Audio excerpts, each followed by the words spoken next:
sexual que tenía. Nosotros tenemos una ley a partir.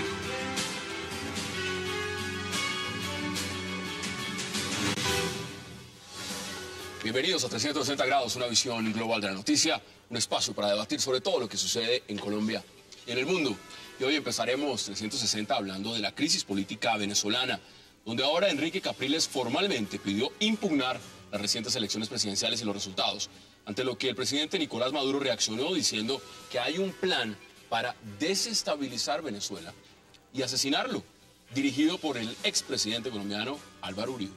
El controvertido presidente venezolano tildó de ridiculez la impugnación de las elecciones y reafirmó que la derecha está en complicidad con los exdiplomáticos estadounidenses Roger Noriega y Otto Reich, y desde Bogotá el expresidente Uribe, para acabar con su vida.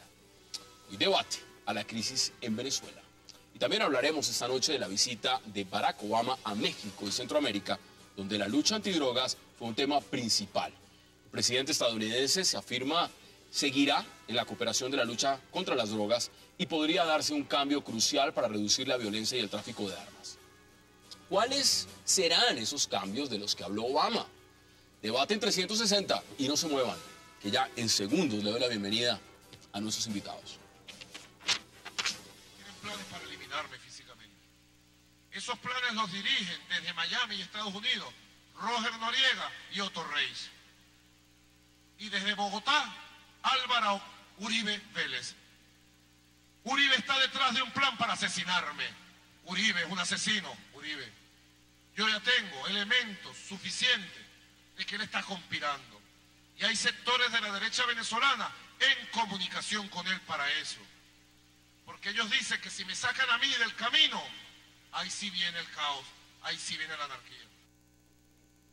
Esas son las declaraciones y qué placer dar la bienvenida hoy viernes de Agenda Internacional a nuestros invitados, a Ángela Verge, a Philippe Bollon, a Manfred Gauthoff y a Javier Loaiza. Qué gusto, qué delicia que hayan aceptado esta invitación y es un placer tenerlos esta noche en 360. Buenas noches. Yo un poco agripado, pero feliz de tenerlos aquí. Ángela, uno ve esas declaraciones de Nicolás Maduro y ¿usted qué opina? Bueno, yo tengo las cosas bastante claras en este respecto, que no las tengo claras en todas las cosas.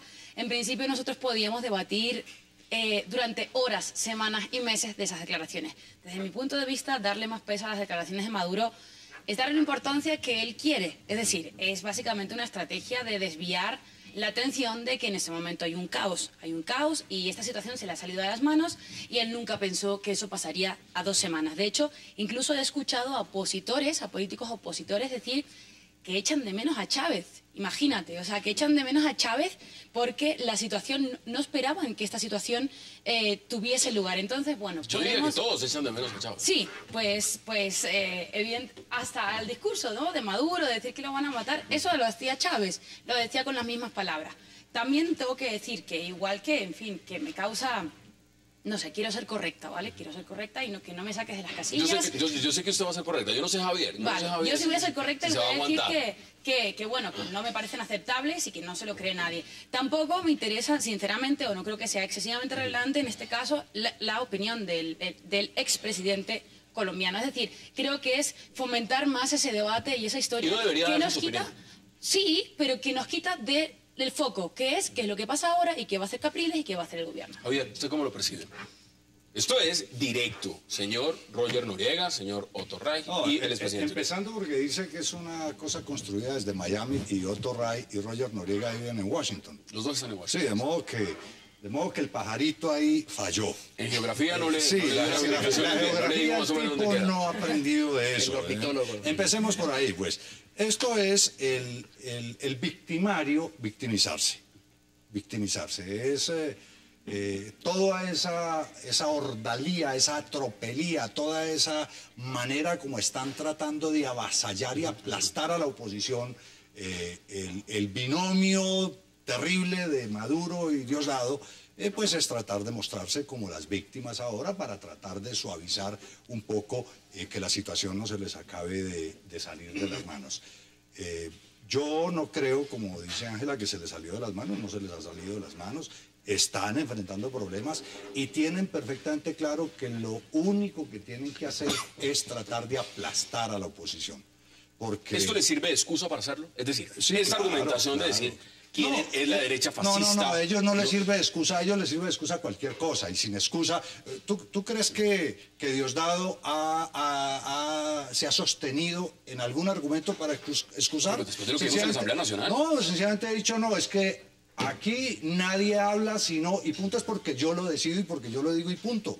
Y sin ninguna excusa. Él no arguye ninguna razón, no se justifica de ninguna naturaleza. La única justificación es que él lo determina y punto. ¿Y ustedes qué dicen? Que les den, y lo dijeron ahí en Corrillo, cuando empezó la golpiza, que entre otras cosas un punto importante, el Camaján ese que golpea a Julio Borges. a Julio Borges, es diputado venezolano y es diputado cubano. Las dos. Si tú ves el video de lo que muestra Jaime Mírenlo. Bailey, es Ahí lo un estamos diputado, viendo. es cubano, diputado cubano y diputado venezolano. Algo supremamente extraño. Bueno, ¿Usted cómo lo percibe? buenas noches. Lo primero es, recarguémonos a hace unos debates de hace más o menos un mes y medio aquí en esta misma tribuna. Y decíamos, ¿va a ganar Maduro o va a ganar Capriles? Y decíamos, ganará Maduro. Lo que no esperábamos era que se acortara la distancia tanto. Entonces, para mí es la mejor, digamos que fue la mejor posición en que quedó Capriles, fue esa. Porque si hubiera quedado presidente, tendría que haber enfrentado el siguiente escenario. 50% de desabastecimiento, 33% de inflación, devaluación rampante. Y lo que dice un informe interno de la campaña de Nicolás Maduro, que es una bomba atómica económica.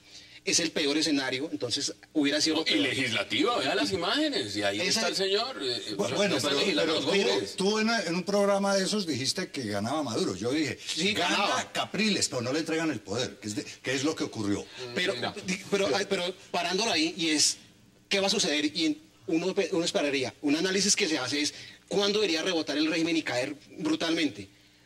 Hay un dato que se llama déficit fiscal primario, y ese déficit fiscal en el año 92 llegó a su punto más alto.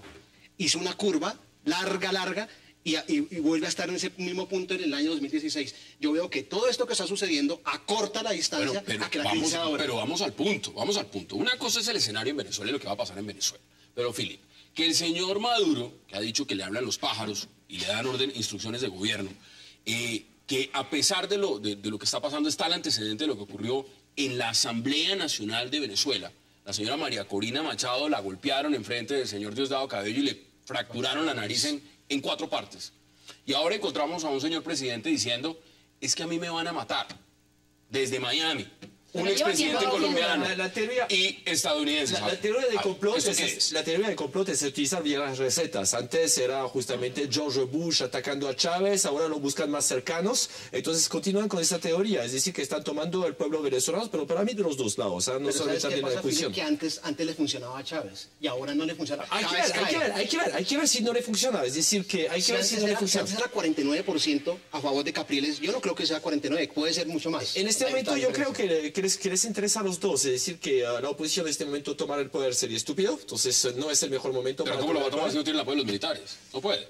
Obviamente. Y por la vía democrática le roban las elecciones, que es lo que todo indica. Pero para Capriles es una buena posición. En este momento ya es un líder frente a la oposición. Es decir, que es un líder ya conocido, que ya saben que pueden negociar con él a pesar de lo que está pasando. Este señor Para ha mí, dicho que es los ridículo. dos, pero los dos se están volando. Es decir, lo que está haciendo tampoco él no es algo que justamente valora lo que es la situación. Es decir, que de negar justamente el resultado es totalmente absurdo. Entonces está buscando ponerle aceite justamente en el fuego. A ver, Entonces, el señor está diciendo... No, pero es que Capriles no está negando el resultado.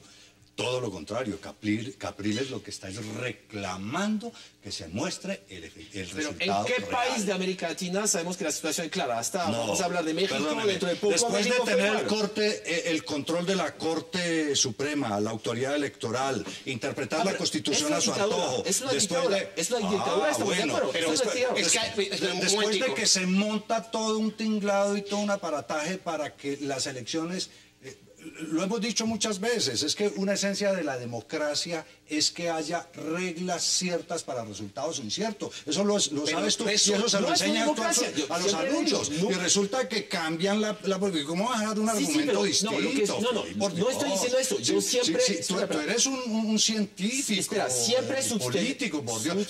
¿Cómo vas a cambiar?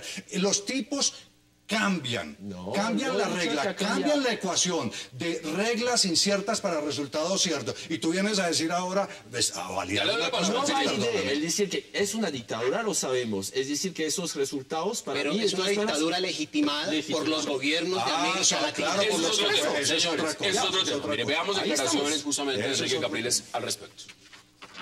Hemos presentado el recurso contencioso electoral para impugnar las elecciones del 14 de abril. ¿Qué debería pasar? Un nuevo proceso electoral en nuestro país, una nueva elección presidencial. Ese es el deber ser de acuerdo a las leyes, de acuerdo a la Constitución. Ángela, mientras el señor Enrique Capriles entra en una rueda de prensa a impugnar esos resultados, el señor Nicolás Maduro interrumpe en cadena nacional y rompe absolutamente todo. Aquí entro yo, vamos a hablar de otros temas, vamos a hacer lo que sea. Bueno, ¿qué está pasando realmente? Usted lo ha dicho, esos son como cortinas de humo en su opinión. Total. Es decir, Creo que son unas cortinas de humo, además aprendidas de los 14 años de Chávez. Es decir, lo que pasa es que lo que decíamos, había una efectividad con Chávez porque había una personalidad, había una figura que no funcionan exactamente como Maduro, aunque las intente copiar en cuanto en estilo, en palabras, en verbos, en absolutamente todo. esta Pero gente ella no. necesita tener un enemigo Sí, claro. puesto y fijarlo, es decir, Sí, para, ¿y sabe qué? puede ser Bush, ¿Y puede sabe ser qué? Uribe, puede ser cualquier Lo persona, que tenerlo pasa ahí. es que si seguimos, quiero decir, a mí me parece muy coherente la posición de la oposición, me parece muy coherente, pero creo que se sigue, de alguna manera, se sigue alimentando esta situación. Es decir, a lo mejor habría que dar un paso y decir, bueno, también deberíamos pensar que esto en este momento no se puede solucionar por la vía nacional, porque no hay un elemento nacional que vaya a solucionarlo y a lo mejor no hay un elemento supranacional. Pero para esa el- es la forma- Lo que pasa de es tumbar un que régimen. Un momento. lo que pasa es que a ellos les La forma de falló. tumbar un A ellos les régimen, falló. sí. A ellos les fallaron los cálculos, porque ellos no pensaron que iban a Pero llegar déjeme tan terminar la lejos. frase. Termínelo porque no quiero la pausa y luego ustedes pueden Simplemente consumir. Termínelo porque no quiero la pausa. Entonces, a lo mejor sería muy lógico pensar en, vamos a dejar un tiempo y pensar en una revocatoria. No, es decir, no, busquemos no. otro No, yo sentido. pensar eso. ¿Usted no lo ve? No, yo no lo veo. Vamos a la pausa. Ellos no tenían Vamos a un la plan pausa. B. Ya regreso. Y no tenían un plan B.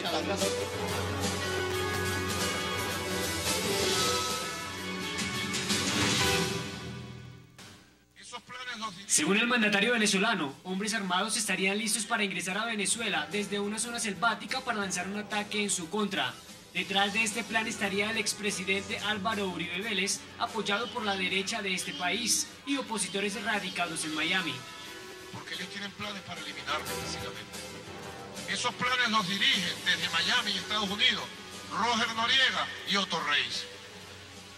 Y desde Bogotá, Álvaro Uribe Vélez. Uribe está detrás de un plan para asesinarme. Uribe es un asesino, Uribe. Yo ya tengo elementos suficientes de que él está conspirando. Y hay sectores de la derecha venezolana en comunicación con él para eso. Porque ellos dicen que si me sacan a mí del camino, ahí sí viene el caos, ahí sí viene la anarquía. El presidente Maduro calificó como asesino al exmandatario colombiano y manifestó tener pruebas suficientes de ello. Ante las fuertes acusaciones de Nicolás Maduro, el expresidente Álvaro Uribe respondió a través de su cuenta de Twitter. A la inmadura acusación de la dictadura descabellada por el fraude y la violencia, una única respuesta: que se repitan las elecciones. La diferencia entre Uribe Vélez y el gobierno venezolano ha sido marcada, donde Uribe ha manifestado que Venezuela conecta con la guerrilla de las FARC, permitiendo la permanencia en su territorio. Regresamos a 360 y yo les lanzo una pregunta. Si alguien le quisiera hacer daño a Venezuela, ¿hay que dejar a Maduro en la presidencia o no? Sí, hay que dejar a Maduro en la presidencia. Ya está listo. Y le respondo a Ángela que estamos en ese punto. A ella, mire, Ángela planteó algo muy que se está viviendo en Bogotá.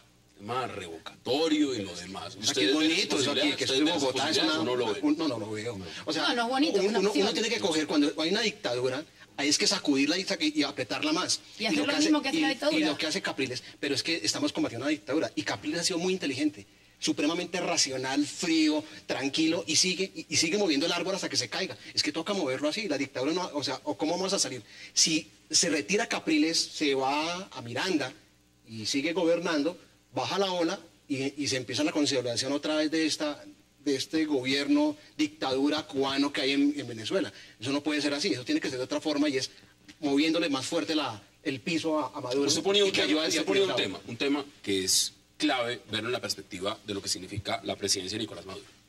Es el tema de la legitimidad. Porque es un presidente que, gústele a unos o a otros no, cuenta con el respaldo regional. Y lo tiene claramente. Y es un respaldo que se lo dieron de manera directa, en un consenso claro, en UNASUR. ¿Cómo ve usted eso, Filipe? No, es las reglas de la democracia, es decir, que ya es una persona que ya tiene todo el poder. Entonces, aquí es decir que obviamente muchos estados de La Plata entonces lo apoyaron, pero eso fue la negociación, lo que hizo a nivel de política internacional. Y no podemos, el problema es que estamos jugando con unas reglas que permiten crear dictaduras. Yo entiendo y que entonces, lo jugó muy bien. Yo entiendo que eso ahoga a Argentina, porque Argentina está envainada con la deuda externa argentina, la tiene Venezuela. Pero no está Perú. Pero si es que usted el ministro de Economía de Argentina y el señor sale en un video y no es capaz de hablar de inflación. No puede hablar de inflación porque si habla de inflación el señor se corta en la entrevista. La democracia puede abortar o hacer nacer una dictadura, y eso es el caso. Ahora, la posición específicamente de Colombia, del gobierno colombiano, es una vergüenza. Una absoluta vergüenza. Sí. Porque el presidente Juan Manuel Santos, a las 4 de la tarde del día 15 de abril, legitimó una dictadura. O sea, no se pudo haber aguantado, no sé, unos días más, haber mandado un vice algo a esa reunión. Yo en ese punto que tú mencionas, lo que pasa es que a mí me da mucha pena tocar el tema, pues porque la canciller es una señora muy simpática, y no quisiera hablar del tema, pero creo que es que la política exterior colombiana está manejada por una señora, ella, que frente al caso de Nicaragua, el fallo de la Haya, dijo: no, pues es que si además así, con toda desfachatez o cinismo o tranquilidad, yo no sé qué será, no sé cómo calificarlo, pero dijo, pues es que si con mi renuncia se resolviera el problema, yo renunciaría. Pero es que esa es la manera como se maneja una funcionaria la política Santos. En un país serio, pero en serio, se caería la canciller. Pero no es la canciller, es que es el presidente. Existe la palabra simpática. En francés se dice gentil. Y gentil también dice simple. A ver, pero es que, vamos por partes, mire. Colombia presidió el Consejo de Seguridad de Naciones Unidas y la primera propuesta que hizo cuando los temas fundamentales eran el tema en Siria, tema fundamental. La propuesta de Colombia fue servir tinto caliente en la mesa. O sea, fue su propuesta. Esa es la política exterior colombiana en este momento. Servir tinto caliente. Esa era su preocupación. No, y por eso yo sí comparto que es una vergüenza. Si eso es lo que hace en el Consejo de Seguridad de la ONU, proponer tinto caliente, ¿qué puede proponer la diplomacia colombiana frente al tema de Nicolás Maduro? Miren, yo entiendo que es que el tema de la posición de Colombia pues enerva mucho la sangre, pero bueno, vemos la diplomacia de los países. A mí no me enerva, a mí me afecta mi razón. Porque le enerva la sangre. Entonces, en un gobierno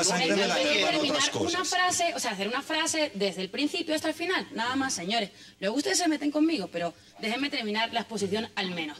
Entonces, está claro que nos puede enervar la sangre y nos puede poner pues muy pasionales, pero no creo que sea muy diferente al resto de la posición. Yo evidentemente creo, no me voy a inclinar sobre la posición en concreto de Colombia, ¿vale? Sobre todo lo que me parece falta de respeto es ese cambio. Primero sí, luego no, luego le digo al país otra cosa. Eso es lo que no me parece bien. Pero igual que no me parece bien que a los 2 días Estados Unidos diga que nosotros no reconocemos a ese gobierno porque no. ¿Cómo es esto? Si tenemos un poco de tranquilidad y un poco de paciencia, los países, ¿vale?, que tienen ciertas vinculaciones, sobre todo políticas, tienen que tener un respiro, una tranquilidad y medir mucho lo que dicen. Tanto pero Ángela, pero Estados Unidos no dijo que por qué no, dijo porque hay una impugnación sobre las elecciones y hasta que no se resuelvan un reconteo.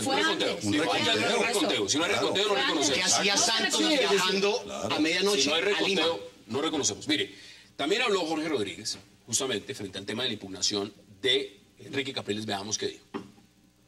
Que han introducido ante el Tribunal Supremo de Justicia un adefesio, perdonen que así lo diga, un mamarracho en forma de impugnación que devela lo que realmente está ocurriendo.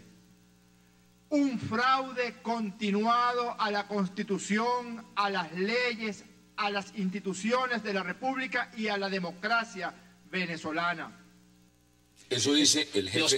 Es como el video que presentó el gobierno de Venezuela sobre sobre el tema de la trifulca en la Asamblea Nacional.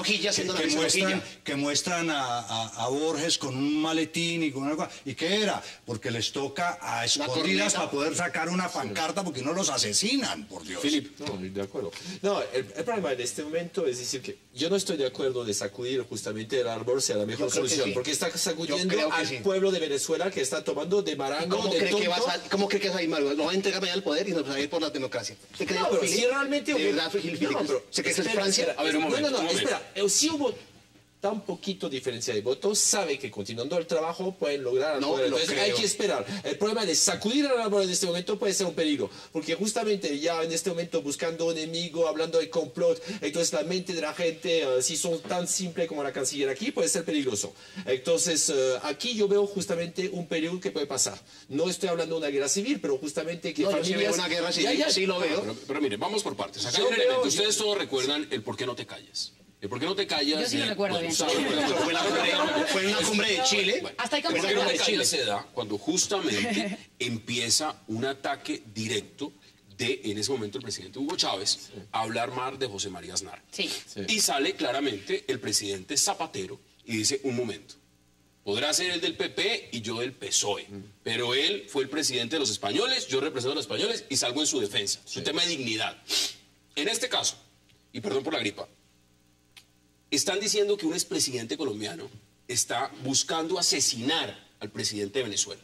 No debería salir el presidente de Colombia. Por supuesto, las pruebas. Y no porque sea Uribe. Digan usted, esto es un tema que usted está tentando no contra Álvaro Uribe, está tentando es contra la dignidad del pueblo colombiano, del expresidente que representaba a los colombianos. Pero que además lo eligió, que además fue el factor decisivo en su elección. La frase exacta de Zapatero fue: así estamos en las antípodas con José María Aznar. Pero es una cosa diferente a tener respeto y respetan a España. Después el rey fue y le pegó, lo cayó. Bueno, les pregunto el mismo escenario. El mismo escenario está ocurriendo. Aquí están diciendo que un expresidente colombiano está ordenando asesinar al presidente de Venezuela. Eso no es cualquier cosa. Es una acusación muy seria.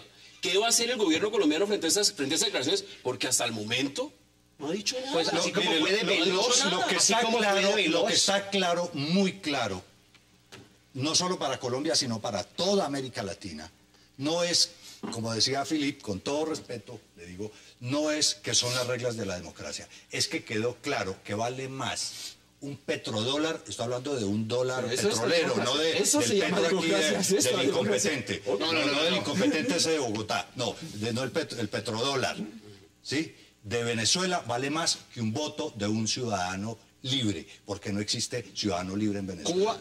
Venezuela se maneja por el G2 cubano, así, para hablar clarito. Sí, es el G2, y el G2 no va a salir porque sí. Eso de Santos fue inadmisible. Es decir, que en Francia nunca podría suceder una cosa así. Tendría que salir la canciller justamente en defensa muy veloz, así como fue veloz a legitimar la dictadura. Aunque fuera cierto, entonces tiene que defender. Es decir, que aquí es un fallo otra vez de la canciller, pero tremendo. Es decir, pero ¿por qué la canciller y el presidente dónde está? No, también después, pero bueno, es decir que utilizar justamente el orden diplomático, entonces aquí no está. Los ministros son como fusibles que en los momentos críticos totean, salen y se cambian. Para eso hay conclusiones, porque también quiero hablar de Obama y de lo que está pasando. Entonces, vamos a hacer la pausa, entramos en conclusiones de este tema y vamos a hablar de Obama en México y en Centroamérica. Hagamos la pausa en 360.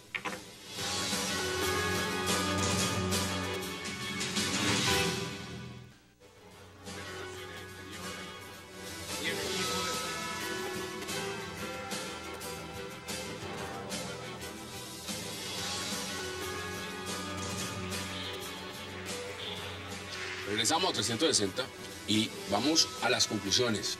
Ángela, deme sus conclusiones sobre este tema. Las conclusiones son rápidas. Creo que debemos quitar el humo que nos está nublando un poco la vista.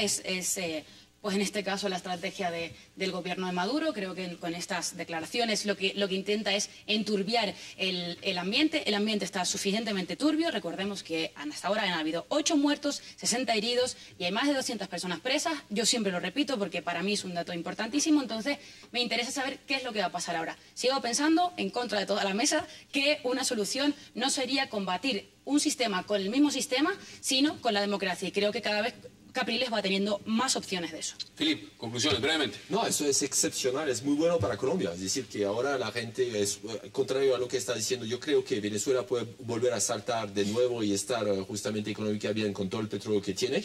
En este momento, la inversión internacional prefiere venir a un país más decente, que es Colombia, que quedarse en Venezuela. Entonces, lo que está pasando favorece justamente al pueblo colombiano. Conclusiones. 86 homicidios por 100.000 habitantes. Esa es la tasa de homicidios de Venezuela. Esa dictadura no sale sino a patadas, así. Y esto no es otra forma. Entonces Capriles va a tener que seguir haciendo presione.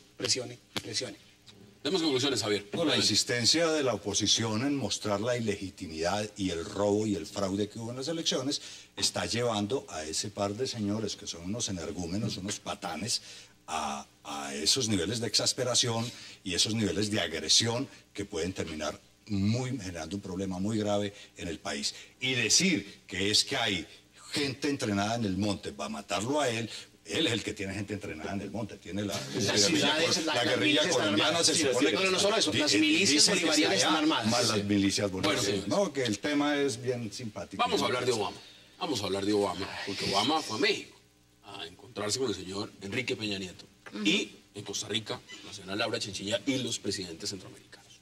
Ángela, ese viaje a México y a Centroamérica, ¿cómo lo ve usted?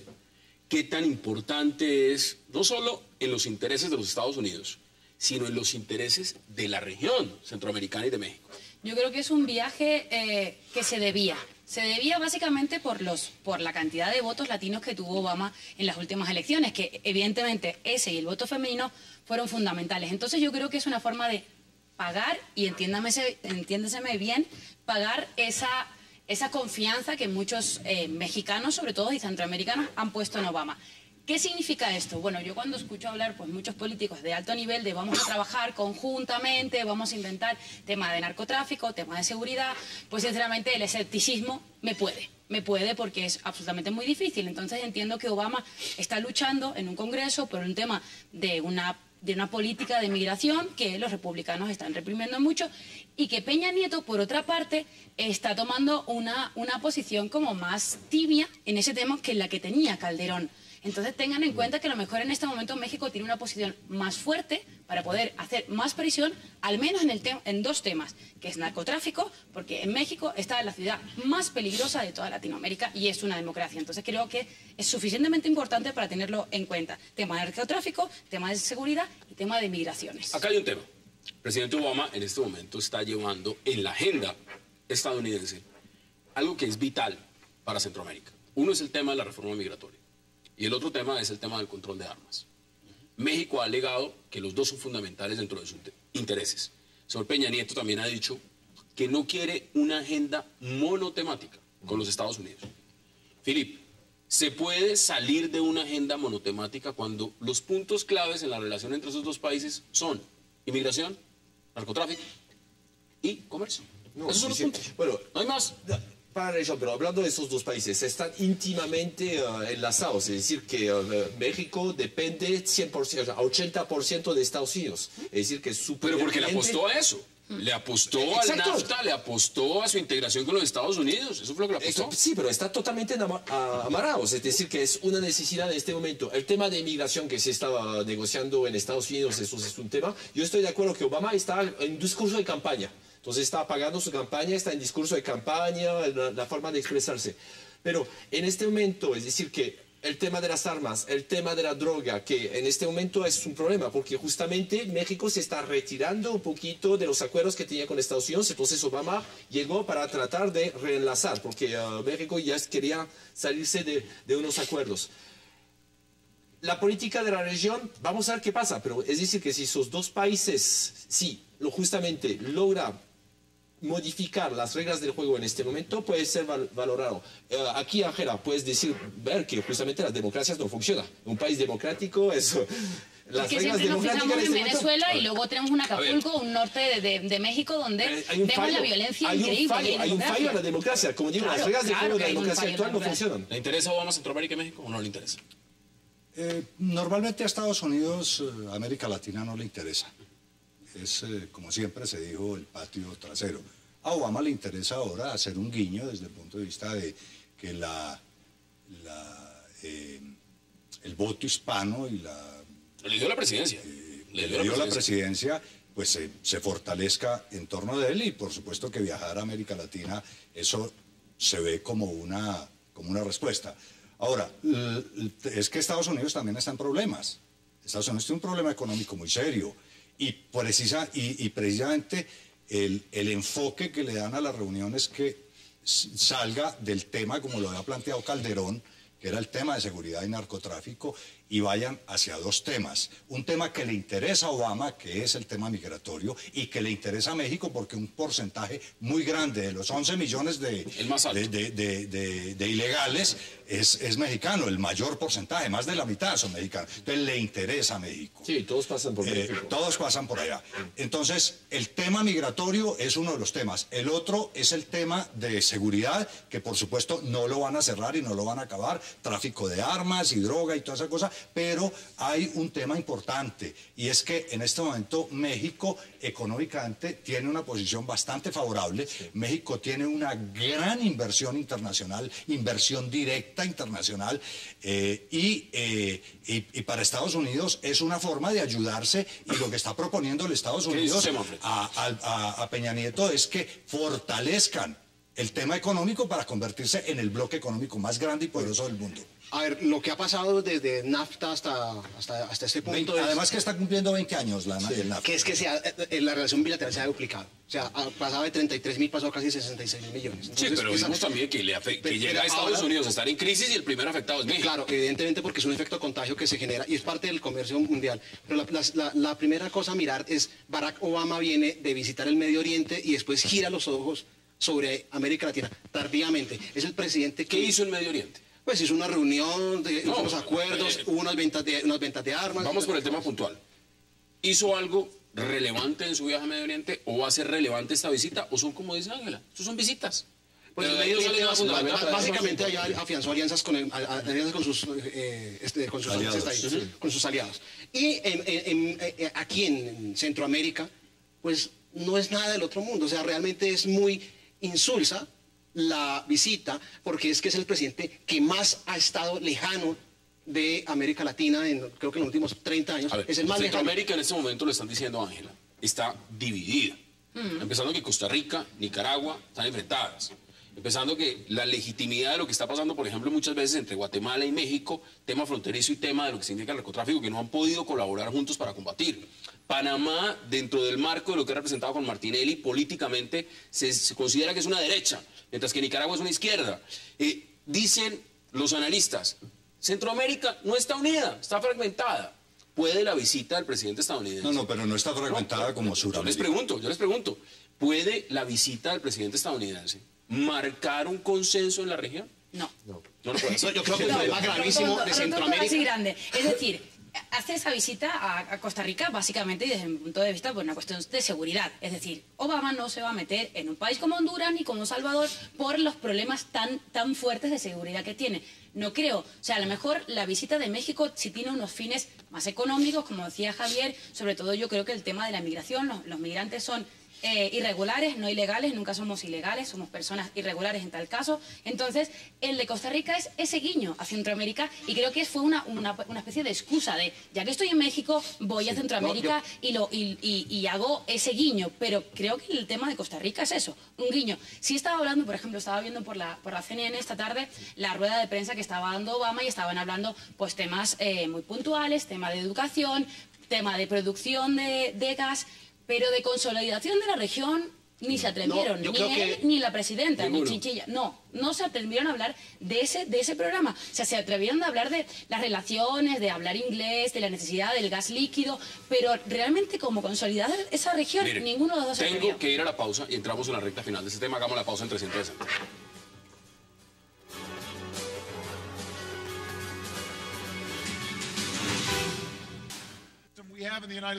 El sistema de inmigración que tenemos en Estados Unidos no refleja nuestros valores. Separa a las familias cuando deberíamos estar uniéndolas. Es como forzar a millones de personas a vivir en las sombras. Nos priva de los talentos de tanta gente joven, pese a que los inmigrantes han sido siempre el motor de nuestra economía. Regresamos a 360 y quiero que este último bloque lo aprovechemos no solo para las conclusiones, sino para uno de los temas fundamentales de lo que significa Estados Unidos en la región. Y cuando hablo de la región de Centroamérica, es el narcotráfico, es el tema del narcotráfico. La gran pregunta es si el modelo que muchos consideran ha fracasado debe empezar a cambiarse desde Washington y debe empezar a imponerse un nuevo modelo de combate en Centroamérica. ¿Qué dice usted al respecto? Pues desde hace muchos años que se habló en Colombia de la idea de que la droga había que legalizarla. Siempre se discutió y siempre se argumentó, y me parece muy entrado en razón, es que Colombia no podía hacerlo solo. Y no solo Colombia, como esto es el mundo, es un mundo en las Naciones Unidas hay 200 y pico de países, pero así hubiera 180 países a favor de la legalización de las drogas, si los ricos y poderosos no lo aceptaran, eso no tendría camino. El hecho de que Estados Unidos empiece a cambiar de alguna manera su visión o dar señales, porque están apenas dando señales, no hay nada serio todavía en eso, yo creo. Pero el hecho de que empiece a dar señales de un cambio, o sea, que lleguen a la conclusión de que efectivamente ha sido un fracaso la política, o sea, porque el fracaso de la política no es que la política haya fracasado en sí misma, sino porque fue solamente por el lado de la fuerza. Solo combate. Aquí en Colombia yo me acuerdo, cuando empezó el Plan Colombia, el problema era que había 120.000 hectáreas de sembrado. Y han gastado toda la plata del Plan Colombia y hay 140.000 hectáreas. Estamos hablando de Centroamérica. El tema de Centroamérica no es cultivo. El tema de Centroamérica es tráfico. Ahí voy. Es decir, que de legalizar, eso no va a cambiar las cosas. Lo vimos con el alcohol en Estados Unidos, legalizaron, no va a cambiar. Es decir, que esos grupos armados, esas pandillas, van a pasar después en secuestro. Lo que llaman maras. Sí, las maras centroamericanas. Estoy hablando del tema total a nivel de Latinoamérica. El problema es un problema de corrupción. No es un problema de legalizar algo. Es decir, que si mañana terminamos con esos grupos narcotraficantes, mañana van a cambiar de negocios y van a estar en secuestro, que puede ser peor. En este momento está también el tráfico de personas hacia Estados Unidos. Mire, esta visita obedece, creo que es fundamental el problema de seguridad de los Estados Unidos, porque Peña Nieto empezó a hacer bloqueos a las agencias de seguridad en la frontera mexicana. Ese es el primer punto. Y después salta a Centroamérica y lo que decía Hassan, que son las maras. Las maras son grupos delincuenciales transnacionales que surgieron de la guerra centroamericana y que tienen un armamento fuerte y que pueden combatir al Estado. Es que ese es el punto central de todo esto. Y eso es para decirles una cosa. Claro que Estados Unidos tiene que cambiar su política porque sus costos, o sea, todo lo que ha invertido ha favorecido más a los países donde ha ido la inversión que al mismo Estados Unidos. Y hay varios informes académicos que reportan ese punto. Tiene que girarlo por su impacto sobre su economía propia. Sí, pero la pregunta es, ¿se acaba con la droga? Hay estudios que dicen, por ejemplo, que de 1 kilo de coca, que es más productivo, que de 1 kilo de coca o 1 gramo, yo esos temas no los pero de $1.000 de ganancia en la calle, en los Estados Unidos o en Europa, de un gramo o lo que se venda por $1.000 de droga, de esos, a los colombianos y a toda la mafia de traficantes, sumado a los productores, cultivadores y traficantes mayoristas, les queda el 17%. Sí. Es decir, el 83% se le queda a los detallistas, a los distribuidores. El negocio allá es muy grande. Centroamérica está viviendo, y lo dice literalmente, está en llamas por el narcotráfico. Países como Honduras son plataforma. Países como México están los carteles mexicanos. Países como Panamá sirven para lavado de activos. Países como Costa Rica están sirviendo también como puente y entrada del narcotráfico que viene de Sudamérica. Hassan, con un tema muy irónico. Lo que ha dicho con un tema muy irónico, es que todo lo que hizo Calderón en México contra las bandas criminales, los hizo desplazar hacia Sí, Guatemala y hacia ahora, los países ¿qué de puede Guatemala. hacer? Pero es que es evidente. A ver, Entonces, ¿qué pasa? a mí me parece, Obama evidentemente necesita el consenso de un Congreso y entonces solamente con su Congreso lo tiene difícil. A mí lo que me parece muy interesante y que puede ser un símbolo interesante tanto a la región, o sea, a México y a Centroamérica, es que es el primer presidente norteamericano que ha admitido esa culpa dentro de todo este proceso. Corresponsabilidad, El resto, sí. claro, el resto de los presidentes han dicho, bueno, eso es un problema puntual de México, en tal caso que evidentemente si el narcotráfico de armas y de droga está con la frontera con Estados Unidos, por algo será, no es una cuestión geopolítica al azar. Y en Centroamérica pasa lo mismo. Es el primero que ha dicho, nosotros tenemos que asumir nuestra corresponsabilidad con este problema. Otra cosa es que se pongan manos a la obra. Yo sí estoy de acuerdo con Javier, yo sí he pensado muchas veces en el tema de la legalización de la droga. Hoy Obama dijo que no, que él no estaba pensando en eso hacerlo. y no se le pasaba por la cabeza. Pero bueno, sí creo que Políticamente no tiene respaldo para al menos sí que debería estar sobre la mesa, aunque no se apruebe. Pero Es que nos quedan sobre 3 la mesa. minutos, deme sus conclusiones en 40 segundos. Primero, lo que dije es la visita del presidente Obama a Estados Unidos, a Centroamérica obedece un tema de seguridad nacional. Y lo que está diciendo Ángela es muy cierto. Obama, en eso sí tiene toda la razón, abrió el debate de una corresponsabilidad o una posible llegar a una legalización. Pero eso no lo dijo solamente él, había muchos académicos que han dicho eso. Uno es Milton Friedman, hace mucho tiempo dijo eso. Ese es el punto 2. Y segundo es que tampoco está encontrando respuesta en los países centroamericanos hacia Estados Unidos y tiene un problema. Tenemos Sí, conclusiones aquí en estoy de 40 acuerdo, segundos. es decir, que reconoció justamente una corresponsabilidad, valorando justamente el vecino. Entonces es un trabajo. Quiero regresar sobre la ligación de la droga, sería una catástrofe. Yo creo que será una catástrofe porque escogieron otro negocio que es la prostitución y es la trata de personas. Conclusiones, Javier, en 40 segundos. Concluimos este debate. Pues yo creo que para Centroamérica el tráfico de drogas es un problema de seguridad, es un problema de salud, es un problema de economía, es un problema cultural. Yo acabo de estar en varios países centroamericanos y la preocupación es grande porque la gente joven está entrando en una cultura en la que está Colombia, que la gente joven quiere enriquecerse rápido y a como dé lugar. Y ese es un impacto cultural terrible, terrible que genera el dinero que pulula por cuenta del narcotráfico. Javier Loaiza, gracias por aceptar la invitación. Filipe Bolón también, Manfred Brotov y Ángela Berge. Gracias, como siempre, Gracias a ti. a ustedes. Gracias por acompañarnos y nos vemos el lunes para seguir debatiendo la agenda política de Colombia y del mundo. Es una próxima oportunidad.